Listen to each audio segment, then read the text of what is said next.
Hey guys, my name is JessiMew, and welcome back to Adam's Quest. In the last episode, our tribe finally completed that age-old mission, and they found themselves right in the heart of Adam's home island. Those familiar pink trees, the trees of legends perhaps, probably gave them their first sign that they were in the right place. But then of course we found the very first members of Adam's family skittering out of the darkness. This little sweetheart back here was actually the first one to greet us. Little Van Kook here. Now he reminds me of Adam himself. Adam only had one gem too when he was swept away by the bluebirds, so it makes me wonder if history is repeating itself here. But Van Kook here's story has ended in a much sweeter way. These little birds are not here to harm him, but to protect him from any future bluebirds in their skies. It's kind of funny too that his fiery big sister is following him. If I remember correctly, it was Adam and his sister who were playing around at the very beginning of the game. So these two must be the troublemakers of the bunch. Awfully fitting that you've run into Goldfinch then, because I can see him having a bit of a fiery temper too. But we might as well go ahead and offer up you some food too, so you can join our ranks, Izanami. And maybe you two could even show us back to your home base. I would imagine it must be somewhere deep in all of these pink trees. And now that the sun is out, it is so much easier to see these in full. They look absolutely gorgeous, and I can't wait to see if there's anything special we can do with these. Probably on the next turn when Adam II can do a little bit more exploring. Maybe we'll see if he can even hop on top of these branches. Now I have noticed that there are actually some permanent nests out here, kind of right in the middle of the island. So I think that's probably where we want to go. I'm super curious to see how many of Adam's family members are actually going to be out here too, and I'm sure somebody must be searching for the kids at this point. So since it looks like there's not very much food to gather over here either, maybe it's for the best that our tribe moves on. We'll have Izanami carve the path. She could actually come right up to the front over here, and that should light up plenty of the area for the rest of our tribe mates. We'll have little Van Kook here toddle in her shadow, and she can pick up the grass right around him so he doesn't get stuck in there. Even though she's a troublemaker just like him, I have a feeling that she really watches out for her little brother. I guess this family does remember the stories too, and she won't let her brother become bird prey like Adam. Lark must be so proud of her little nephews too. Let's have her swoop right next to their side. Oh, it looks like she could actually go on top of the tree? Yeah, I feel like I kind of want to reserve that for Adam II though, to land on these big pink trees first.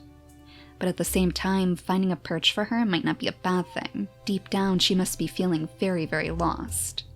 She has her son to look after, of course, but she still remembers her brother, and that's what's hurting the most.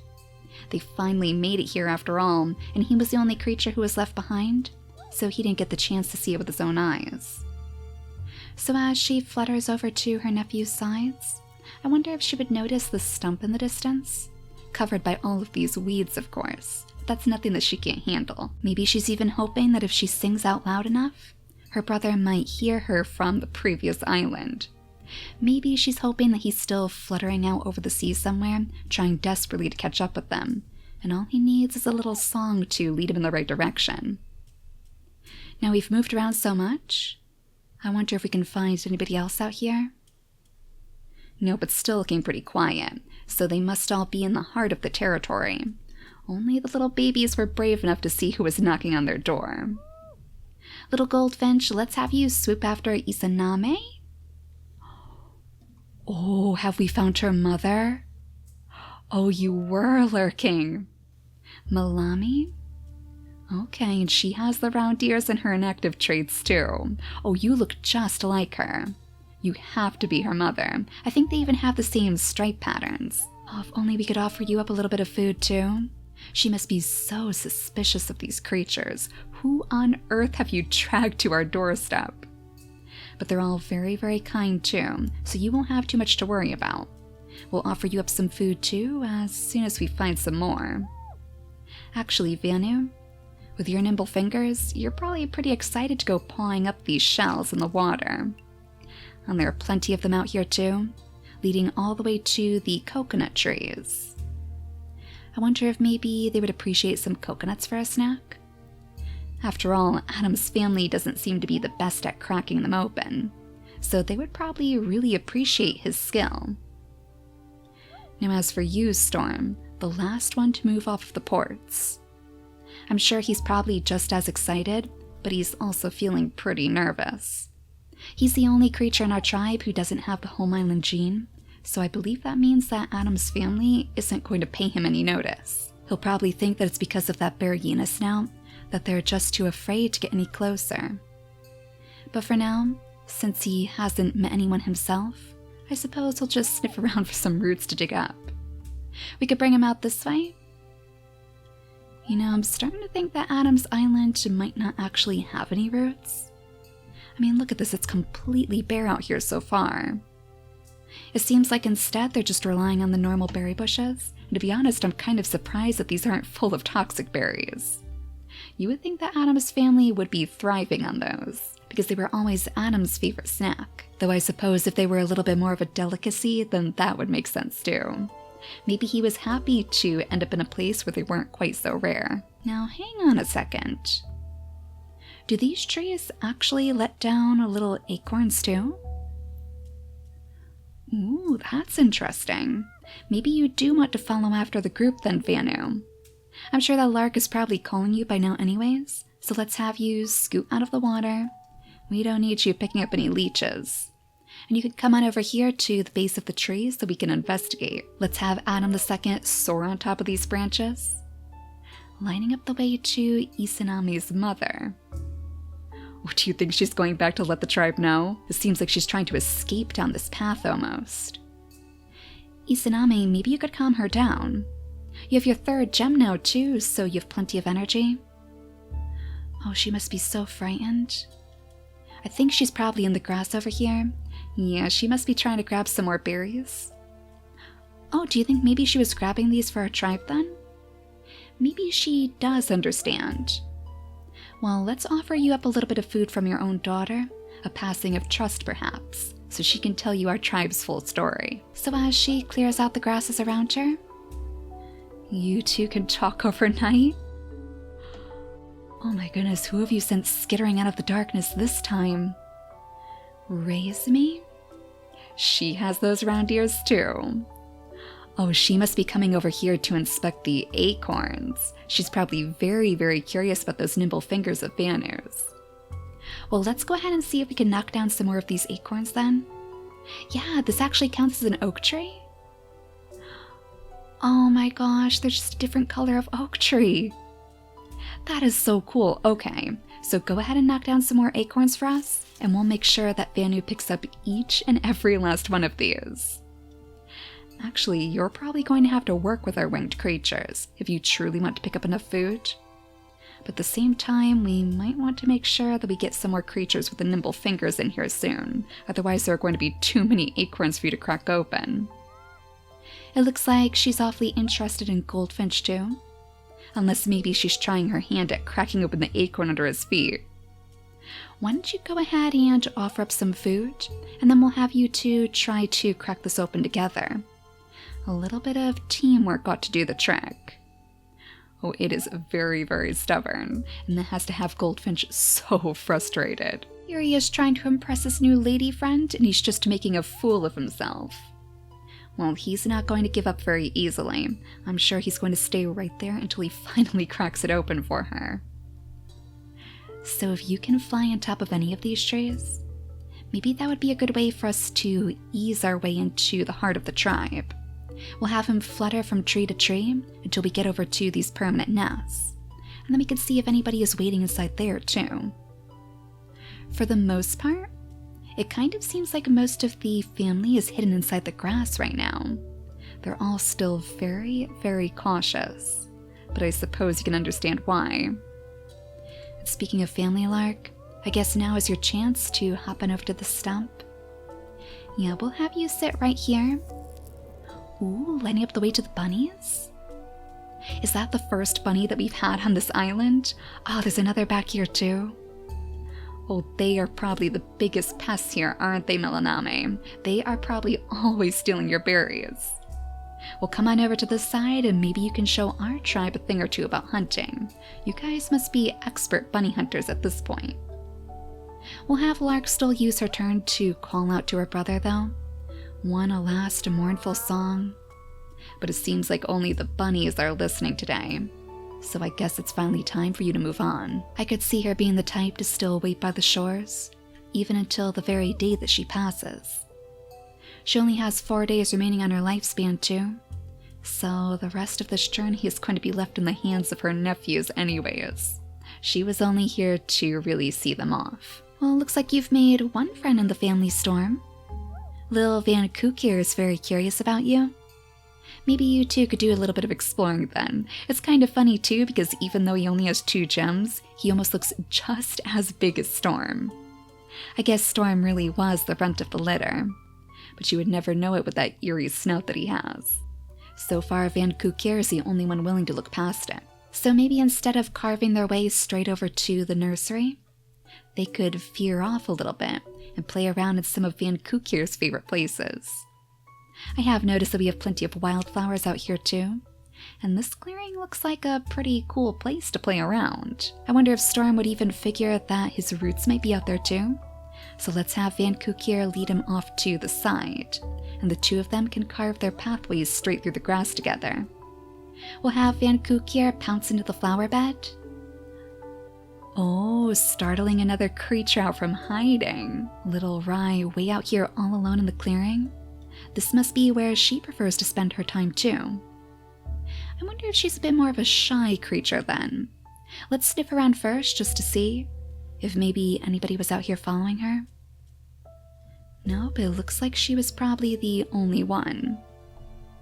So I guess Storm, you only have 1 turn left, but maybe you could try your best to get to know her too? Oh, she seems a little bit frightened of you, but I hope she's going to stick around long enough.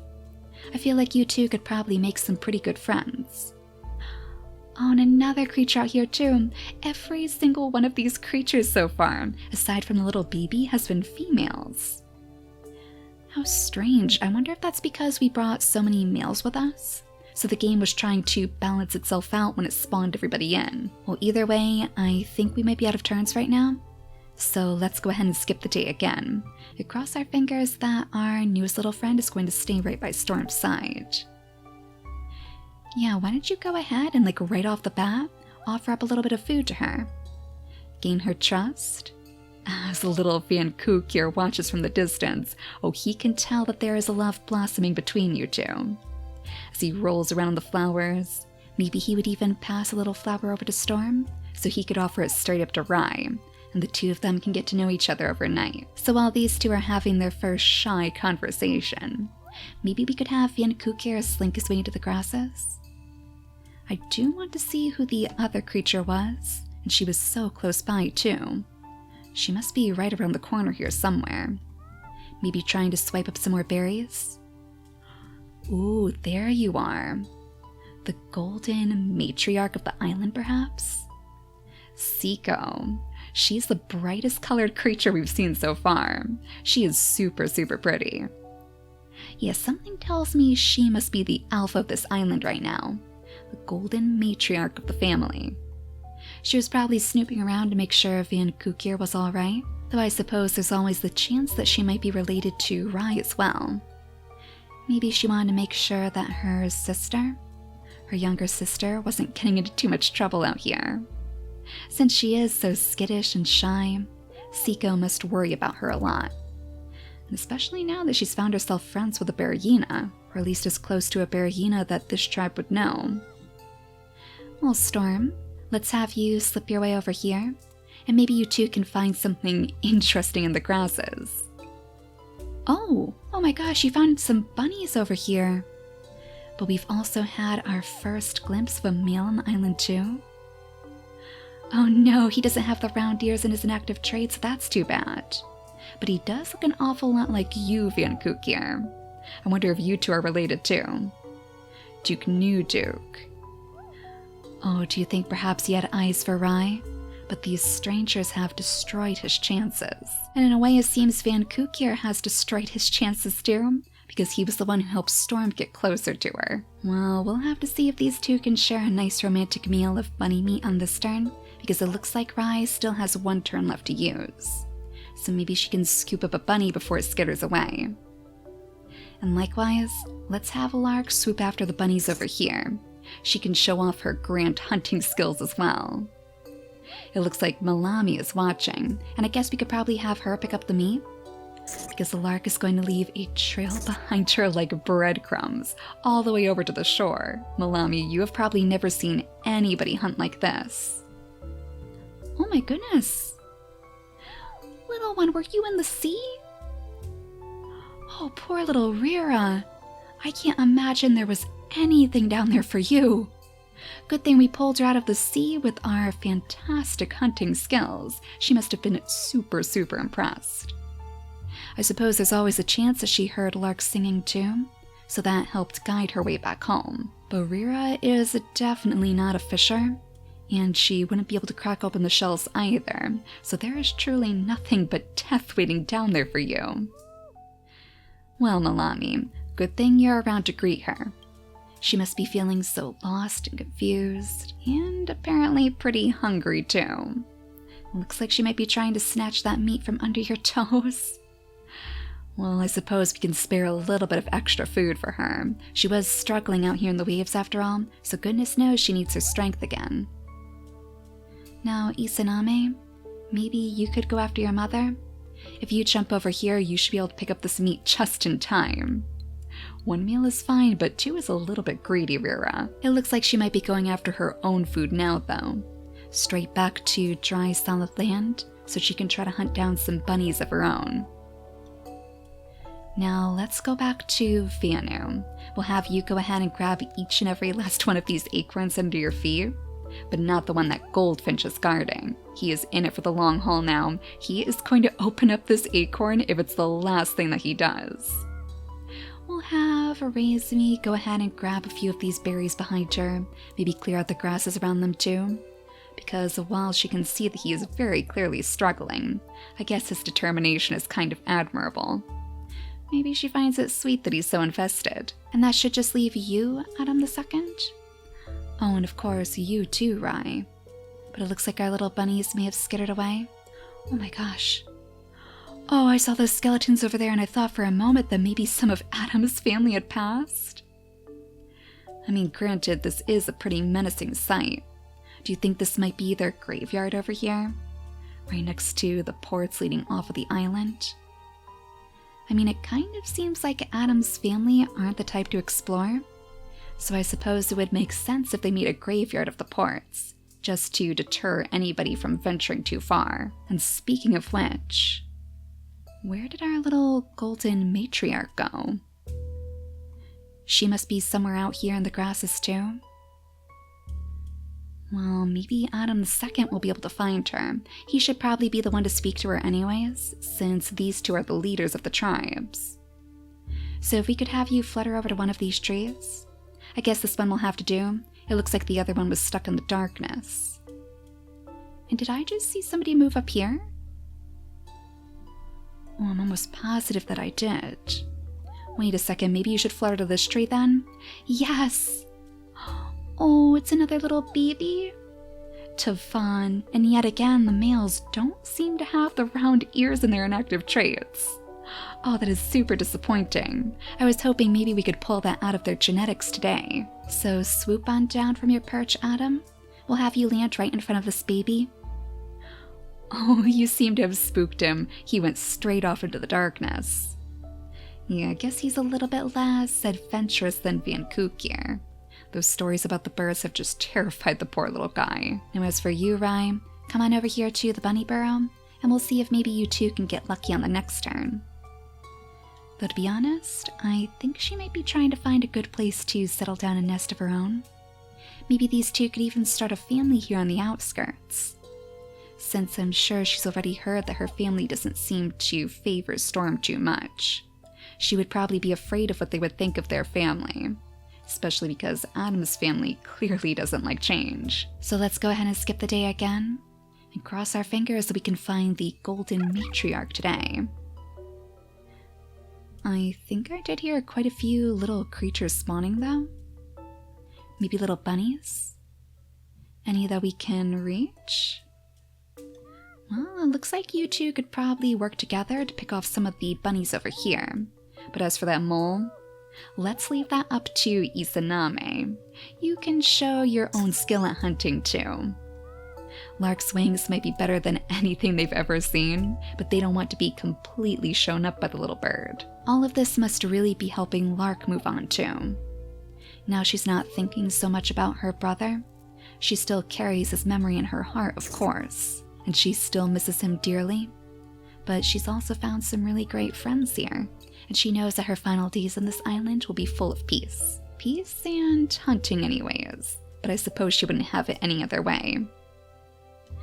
Now, Duke New Duke, you've actually snuck your way all the way over here, right next to our forbidden family.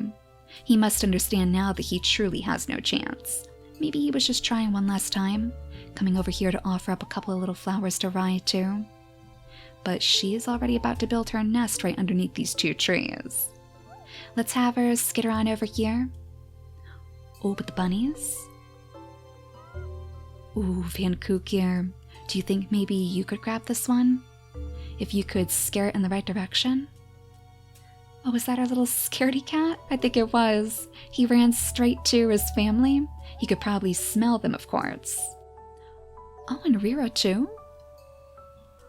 Oh my goodness, how on earth did you make your way all the way around the darkness? Are you here to report back to the matriarch? Maybe she's followed her scent over here too. Though unfortunately, Rira, we still haven't really been able to find her. So since Devon has found himself over here next to Goldfinch, and he's far too distracted with his acorns to notice, he would probably just try again desperately to crack this open, only to watch as Vanu scoops up every last acorn with ease. I wonder if he's worried that Vanu is going to steal his lady friend's heart. As if all of this has turned into some competition between them, but Vanu could truly care less about this. He's in it for the food, and he is definitely not in it for the love. So let's see if we can set up a baby between these two. Hopefully their fertility is okay. And since Storm again is the only creature without the home island gene, they'll actually have healthy babies together. My guess is that pretty much any ear is going to be dominant over the round ears. Probably even the Berryina ears. But just in case, let's go ahead and place the Berryina ears into his first slot. Maybe it'll be a little bit easier for us to pass the round ears if we have the Berryina ears instead. So the Berryina ears in one slot and perhaps the normal eyes in the other, because I did notice that both of them are carrying the short-sighted eyes. In fact, that seems to be another very common trait in Adam's family. Every single wanderer that I've seen so far has had short-sighted eyes in their inactive traits. Some of them are also carrying the Oracle's blessing as well. Interesting. Antlers on you. That's something that I haven't really looked into too much. Raizmi has the ram horns, so she must know Anime. We have nothing over here with Izanami, and nothing with Malami either.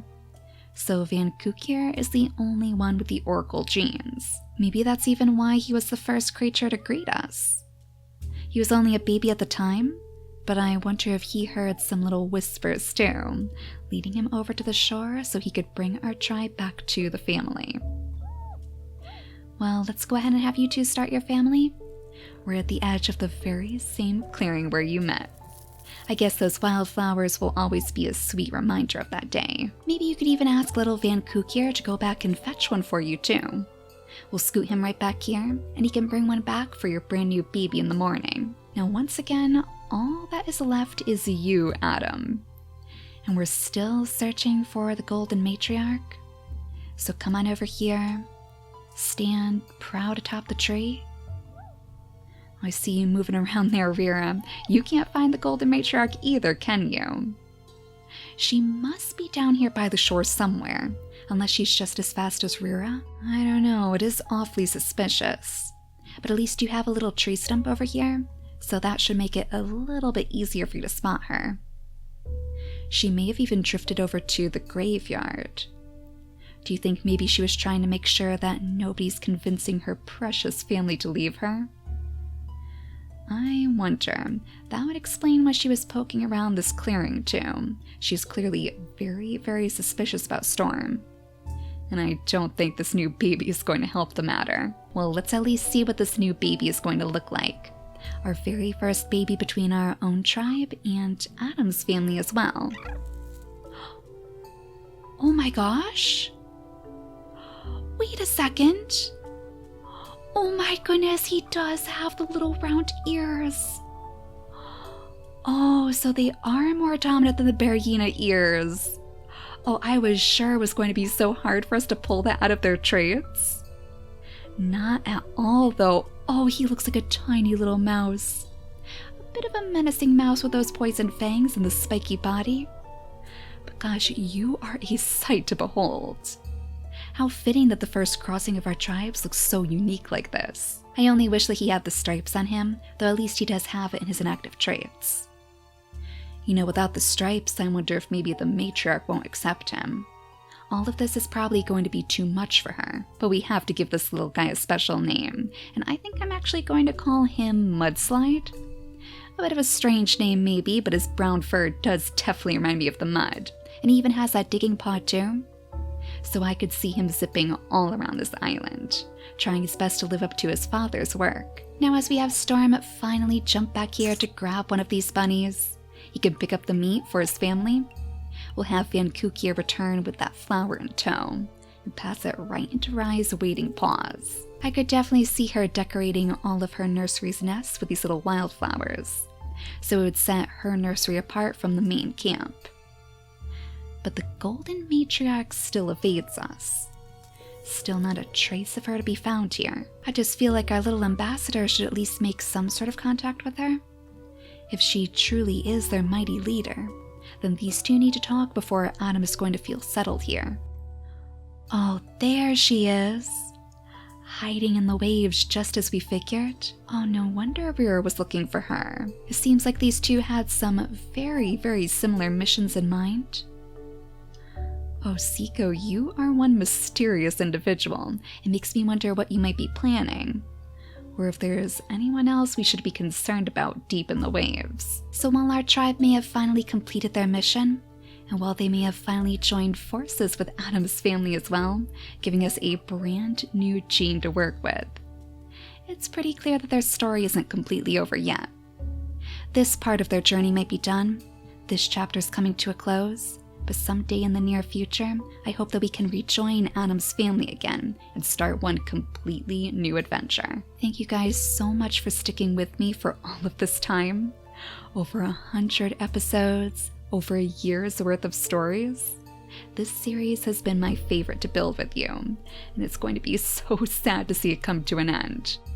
But when the new update is complete, we'll start the next chapter of Adam's Quest, and I hope you guys are really looking forward to that too. So I guess it's not all sad. It means that we're going to have a brand new beginning to look forward to. Let me know what your favorite part of Adam's Quest was, if you had any favorite stories or characters. For me, I think it was probably the whole mountain arc. Though it was very long and very brutal, it taught me that our little tribe can conquer anything if they put their mind to it. And it gave us our earth spirits too. Evergreen the Earth Mother might just be one of my favorite creatures ever, and I hope we'll see her return to the tribe someday in the future. But for now, thank you guys so much for watching, and I'll see you all next time. Bye guys!